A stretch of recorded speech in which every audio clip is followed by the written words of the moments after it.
गोकर्ण महाराज जी ने जब भगवान से पूछा तो श्रीमद नारायण सूर्य देवता ने ही तो बताया कि ये प्रेत की पीड़ा कैसे जाएगी, श्रीमद भागवत के कथा करावे तब। नारद जी ने भी जब सत्कर्म के लिए जब पूछा तो आकाशवाणी हुई थी। आकाशवाणी में कौन है? आकाशवाणी में तो वही भगवान आवे जिन बताते। जब का आकाशवाणी होते तेन बताने वाला कौन है? भगवान सूर्यदेव, वही प्राणेश्वर है सबके।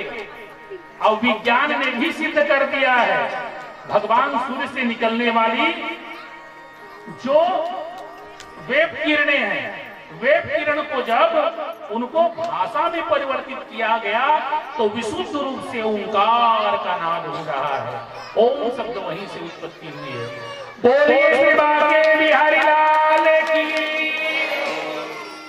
परमात्मा का नाम वहीं पर गुंजन हो रहा है। और उनकी यदि आवाज सुननी हो, स्पष्ट आवाज सुननी हो, तो कहते हैं कि बद्रिकाश्रम चले जाइए और बद्रिकाश्रम के हिमालय में जो पड़ती है किरणें, वहां पर से निकलने वाली वे किरणें वहीं पर आकर के परिवर्तित होता है।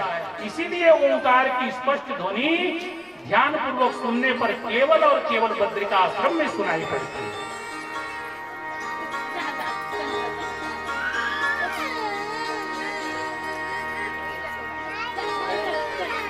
तो ये 17 जीव जिनकी उपासना करते थे भगवान सूर्यदेव। भगवान सूर्यदेव एक दिन उन पर प्रसन्न हो गया और सूर्यदेव 17 जीव पर जब प्रसन्न हो गए तो उन्होंने अपने मित्र समझ करके, अपना भक्त समझ करके उनको स्नातक मणि दिया। ऐसा मणि दिया जो जिसमें क्या चमत्कार है कि 8 भार सोना देता था। अभी सोना का रेट कच्चा चला थे, कौन पता है बताओ? 1 तोला सोना का रेट कच्चा चला थे 65,000, 6,500। हाँ 6,500 ठीक बोला थे। ये है 1 ग्राम की, 1 ग्राम के 6,500 मतलब 66,000 चलत करके बता थे। 6,500 जोरदार ताली बजाओ कम से कम। बताइए से एक दिन तुम तो बेटा बैठे हो, अरे जिन बताओ थे तेकर पर तो ताली बजाया करे करा।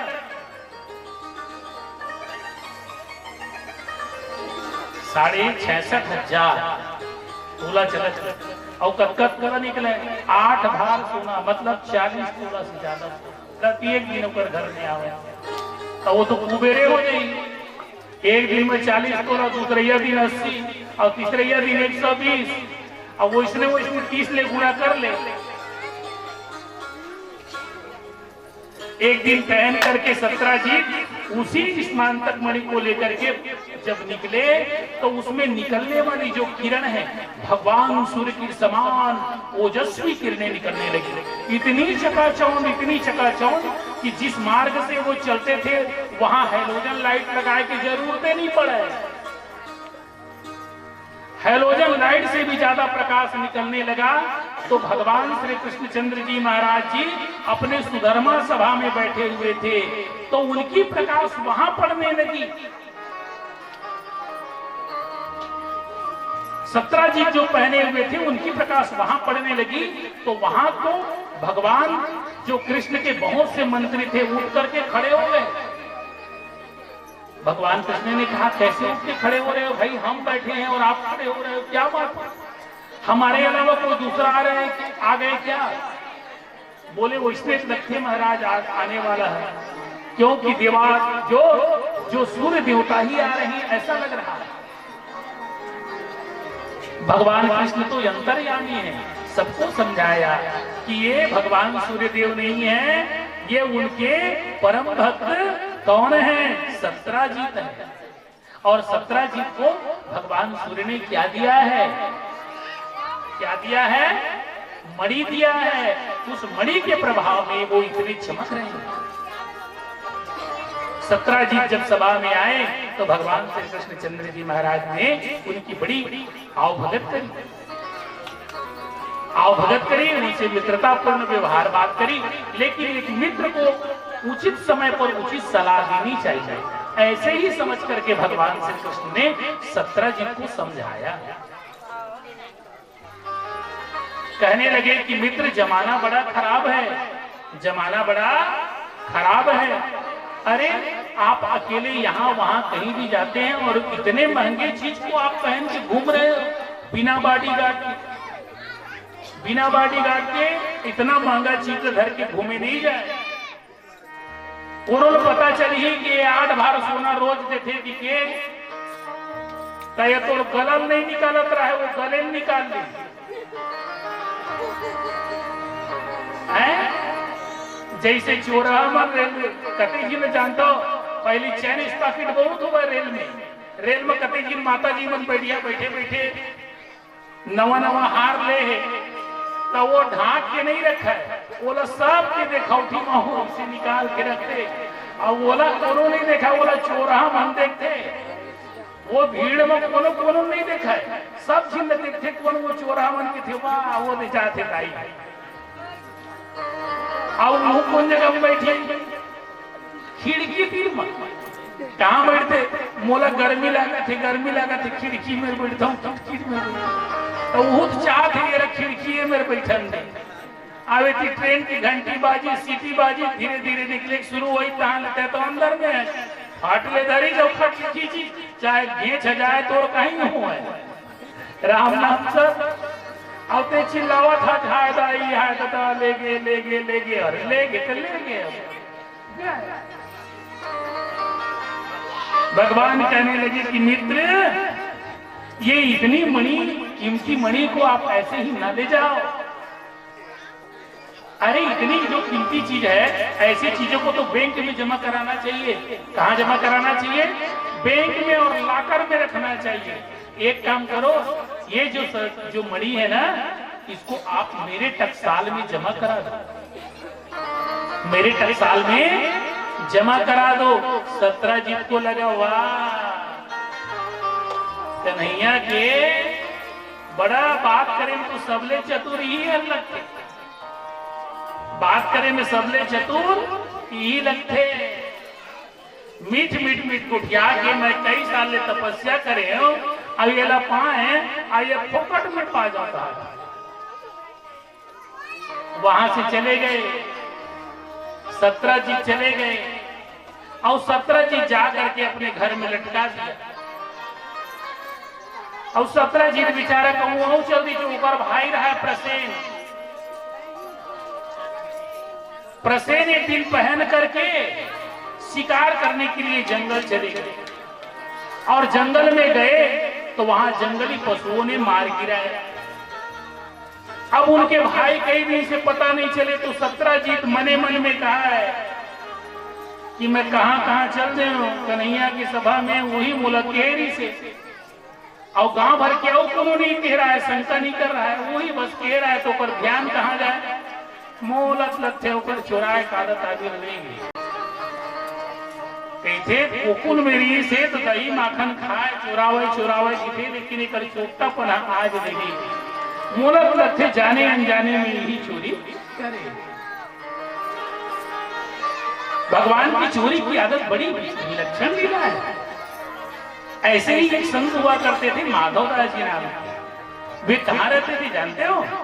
वे रहते थे अभी जो जगन्नाथपुरी धाम और ये 88 साल के हो गए थे और वो भगवान श्री कृष्ण से मित्र के समान प्रेम करते थे। इतना प्रेम कि भगवान श्री कृष्ण जो जगन्नाथ जी वहां पर हैं वो स्वयं प्रकट हो जाते और प्रत्येक दिन शाम को क्या करने के लिए जाते, दोनों टहलने के लिए जाते, समुद्र के किनारे टहलने जाते, खूब बातचीत करते, मजे से बात करते। एक दिन भगवान कन्हैया आए तो माधवराज जी पत्थर में बैठे हुए थे और भगवान कृष्ण के आ जाने का इंतजार कर ही रहे थे। तो भगवान कृष्ण आए तो परंतु आज उसका मुंह ही बंद है, बात नहीं कर रहे थे। तो उनको माधवदास जी को लगा कि आज भगवान उदास है, अब रोज तो एक ही बराबर रहा है, नहीं तो पूछे कि भगवान ये तो बताओ कि आज बड़े उदास लग रहे हैं, क्या कोई बात है क्या? आज कोई भक्त ने आपको नाराज कर दिया क्या? बोले नहीं यार सब बात नहीं। अरे नहीं कहा था महाराज, अरे कहीं बात हुई तो मोर जगह को क्या डर, यहाँ मोर अलावा तो और कौन और तो नहीं आए। जो भी बात करना है मुझसे बात कर। तो कन्हैया ने एक बात कही, सब लोग बड़े ध्यानपूर्वक सुनना। कन्हैया ने कहा, क्या बताएं, चोरी करने का मन कर रहा है। क्या करने का मन कर रहा है? चोरी करने का। बोले महाराज, आप बचपन में थे, गोकुल में थे, 5 साल की उम्र तक रहे तो चोरी करना अच्छा लगता था, लेकिन अब तो आप इतने साल के हो गए, इतने साल के हो गए, और वो तो बचपना थी, और आप तो यहाँ के राजा हैं, और राजा होकर के चोरी करने की आदत। भगवान बोले आदत तो आदत है, आदत तो आदत है, अब आदत छूटे नहीं तो क्या करें। बहुत उदास हुए तो कहने लगे, माधव दास जी इतना ही मन है तो कर लो चोरी। अरे बोले कैसे कर लें चोरी?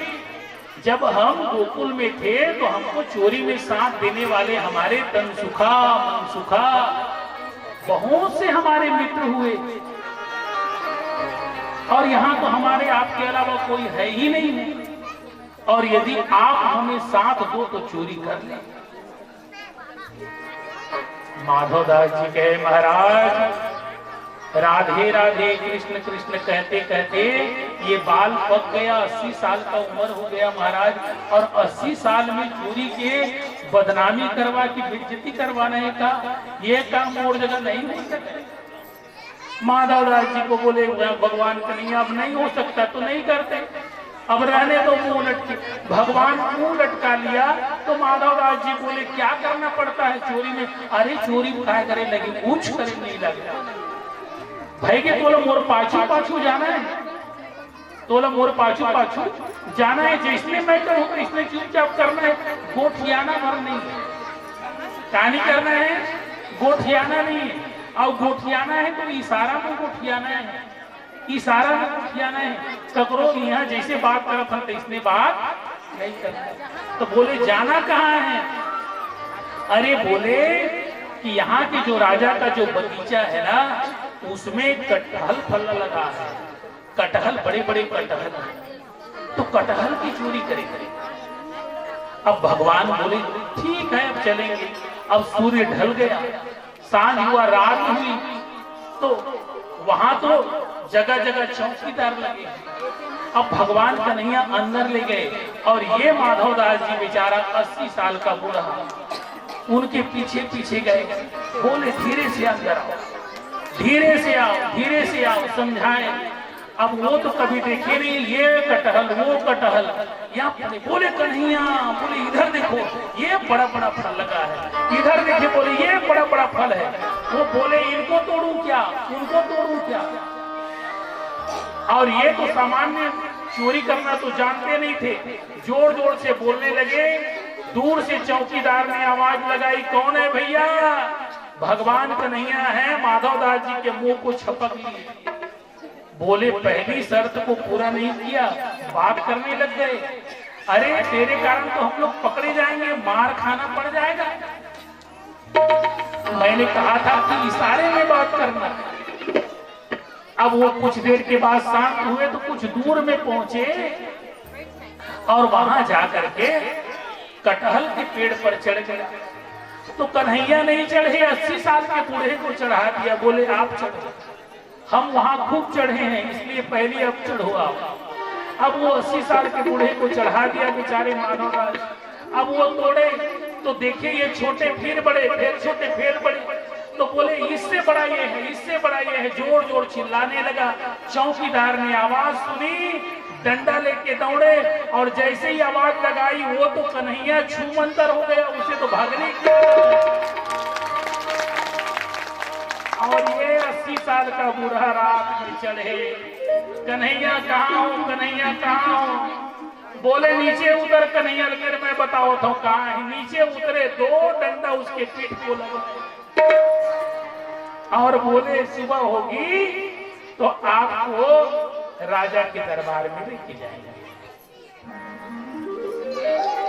अब राजा के दरबार में जाने के लिए उसी कटहल पेड़ पर बांध दिया। सुबह हुई, राजा प्रत्येक दिन घूमने के लिए जाते थे। सुबह हुई 7 बजे सूर्य की रोशनी पड़ने लगी। राजा घूमते घूमते देखे तो माधव दास जी बंधे पड़े हैं। माधव दास जी को जब देखे तो राजा ने दंडवत प्रणाम करी।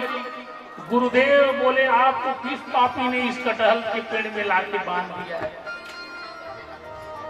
किस पापी ने इस पेड़ पर ला करके बांध दिया है? माधव दास जी ने कहा कि किसी पापी ने नहीं ला करके बांधा है। तो बोले क्या है फिर ये सब क्या है? बोले कि जैसी करनी वैसी भरनी है, जैसी करनी वैसी भरनी। कैसी करनी? अरे भाई, हमने चोरी करी तो हम पकड़े। राजा साहब ने उसे छुड़ा करके लेके गया।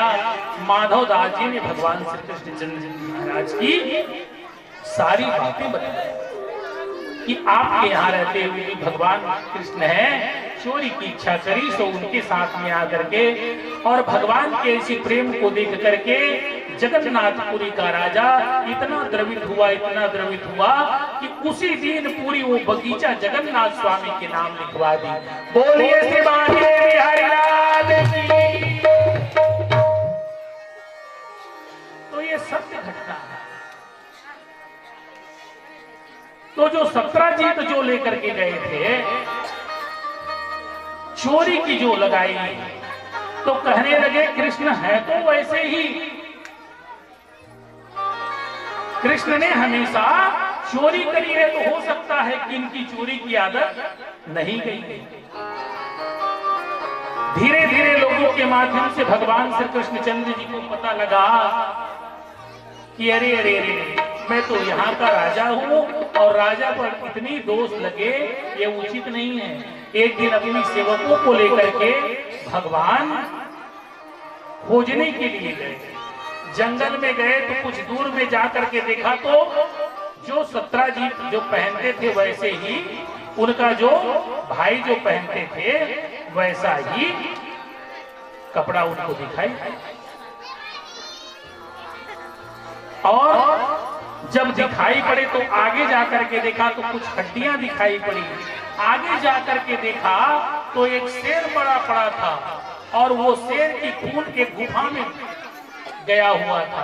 भगवान श्री कृष्ण ने अपनी बाकी पहरेदारों से कहा कि भैया तुम यहीं रुको, हम गुफा के अंदर जा रहे हैं, और गुफा के अंदर यदि हम 21 दिवस के अंदर यदि नहीं आए तो तुम लोग इस गुफा से को छोड़ करके अपनी द्वारकापुरी चले जाना। भगवान अंदर गए तो अंदर देखता क्या है कि उस स्नातक मणि को लेकर के जामवंत की जो पुत्री जामवंती थी वो खेल रही थी गेंद की भांति। भगवान कृष्ण समझ गए कि यही मणि है।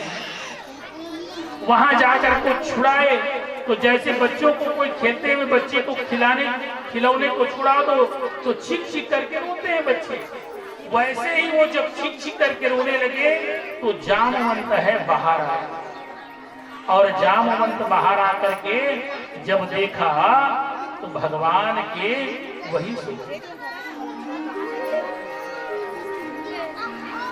तो जब उनको छीनते हुए देखा तो फिर जामवंत और कृष्ण के बीच में एक दिन लड़ाई नहीं हुई, 2 दिन लड़ाई नहीं हुई, 3 दिन नहीं हुई, कुल मिलाकर के 28 दिन तक उनके दोनों के बीच में युद्ध चला।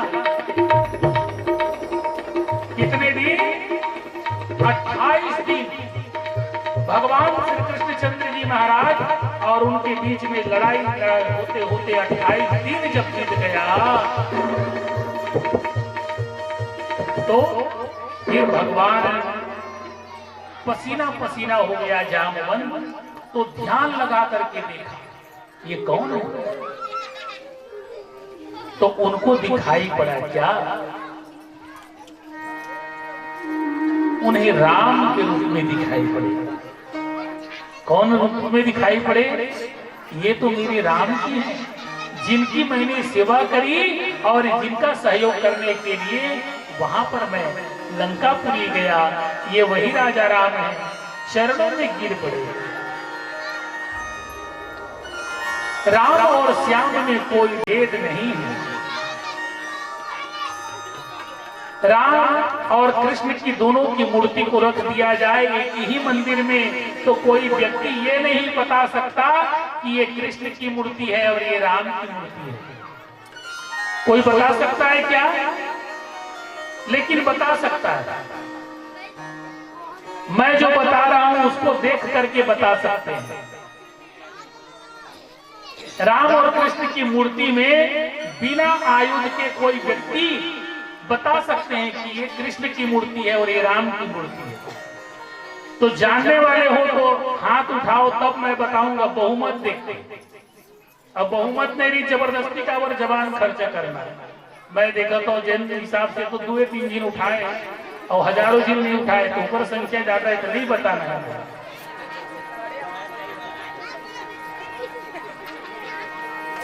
सुनना चाहते हो तो सुनना चाहते हो तो सच में हाथ उठाओ। अरे हाथ का सकेले सकेले में आदमी सुस्ती आते, ऊपर स्थिति उठाना चाहिए। राम कृष्ण दो एक हैं, अरे अंतर नहीं निमेष। राम कृष्ण दो एक हैं, अंतर नहीं निमेष।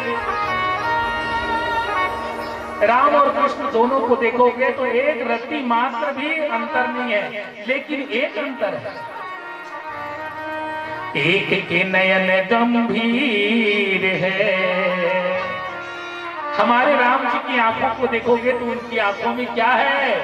गंभीरता है, उनकी आंखों में गहराई है। और एक के चपल से, और हमारे कन्हैया की आंखों को देखो तो इनकी आंखें चंचल है। जो आंखों को पहचान जाएगा वो राम की भी मूर्ति पहचान जाएंगे और श्याम की भी मूर्ति पहचान जाएंगे। बोलिए त्रिभा के बिहारी लाल की।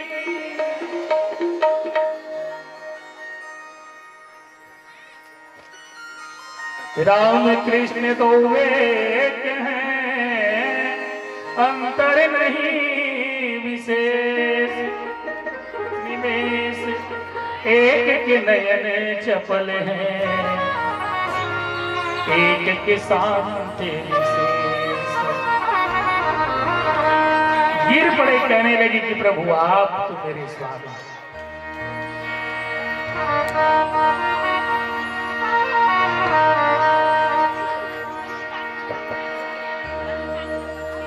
निज निज सब काहू कर भाषा, पार जाई कर संचय राखा। निज निज सब बल काहू भाषा, पार जाई कर संचय राखा। जरत भयऊ अब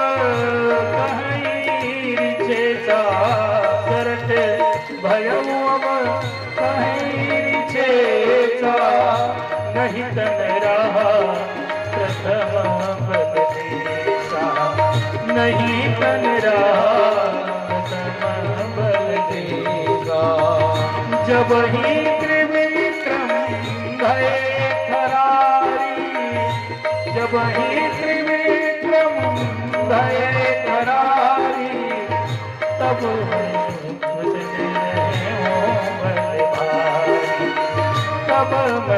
लड़ाई झगड़ा अच्छा नहीं लगा। कोनो बाप और बेटा की लड़ाई पड़ोसी घरों को अच्छा नहीं लगा। बाप और बेटा की लड़ाई है, पड़ोसी घरों को अच्छा नहीं लगा। वो समझाते अरे दुनिया में तो भले लड़ाई होता होगा, वो सब बंद थे, लेकिन बाप बेटा लड़ाई को मन शोभा नहीं देते।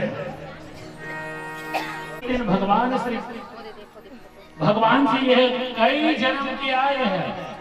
जामवंत जिस समय में भगवान वामन ने त्रिविक्रम हुए, त्रिविक्रम मतलब अपन रूप ला जब विराट करी राजा बनीला, जिन समय में ठगे बन भगवान अपन एक पावला 7 तल से नाप दी और एक पावला फिर ऊपर 7 लोग, तल अतल वितल तलातल रसातल पाताल, एक पांव में 7 तल नीचे, भू भुव स्व मह जन तप सत्यम, 7 लोकों पर 14 लोग जब नापी तो भगवान कतिक विराट सोच 3.5 फीट के जिन शरीर है, 3 माह लगभग 2 फीट के टांग है, बाकी तो भगवान सारी चीजों में मर्यादा मर्यादा मर्यादा है। और यदि भक्त और भगवान की मर्यादा नहीं रहेगी तो फिर पूरी रामायण कथा बेकार हो जाएगी। भगवान ने कहा कि तुम्हारी भी इच्छा पूर्ण करूंगा, कब? जब मैं द्वापर युग में कृष्ण बनकर के आऊंगा तब। एक से थी भगवान, एक दिन नहीं लड़ी, 2 दिन नहीं लड़ी, लगातार 28 दिन लड़ी। और 28 दिन तक जब लड़ाई हुई तो जब तक बल रहा तब तक पसीना बन के बोहा आ गया। अब वो है तबे बोला ध्यान है, जब ध्यान लगा के देखी तो कही कि ये तो वही भगवान है। बोलिए कृष्णचंद्र भगवान की जय।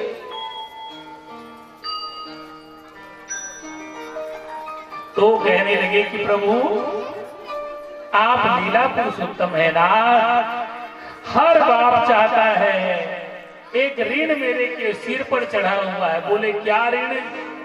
बोले माता पिता का सबसे बड़ा ऋण होता है उनकी संतान। माता पिता का सबसे बड़ा उनका ऋण होता है संतान। जिस प्रकार से बच्चों को पालना माता पिता के लिए आवश्यक है, उसी प्रकार से माता पिता का ये भी धर्म है कि अपने बच्चों को 1 से 2 कर दे। तो मेरी जो पुत्री है प्रभु,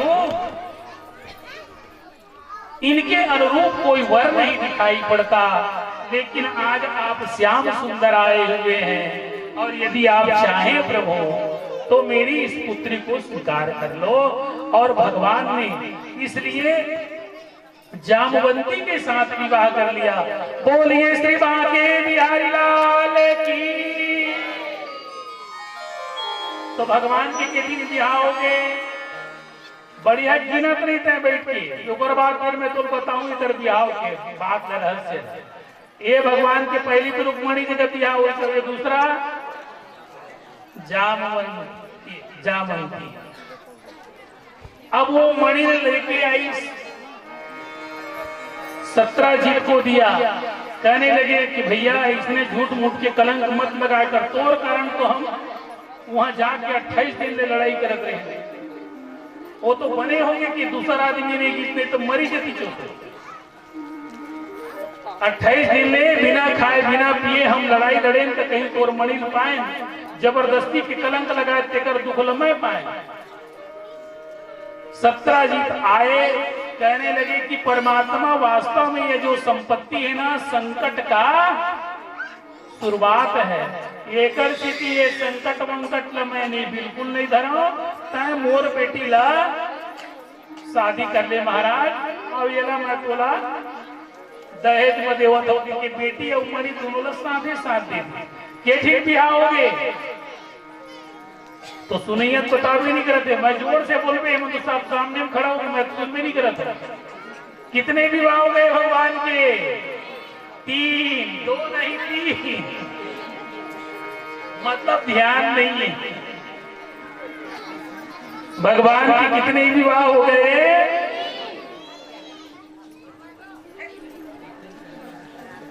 तत सुत तत प्रभाव सवाय क्रूरो यत्र यत्र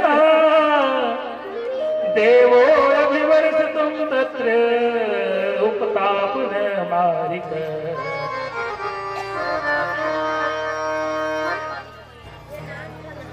फिर आगे जाकर के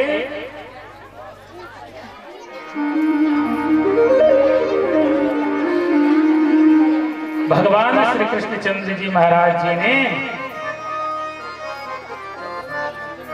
सत्यभामा के साथ विवाह करने के बाद में जामवंती सत्यभामा और चौथी शादी जो करी कालिंदी के साथ। कालिंदी कौन है? जमुना नदी जो है। जब से भगवान श्री कृष्णचंद्र जी ने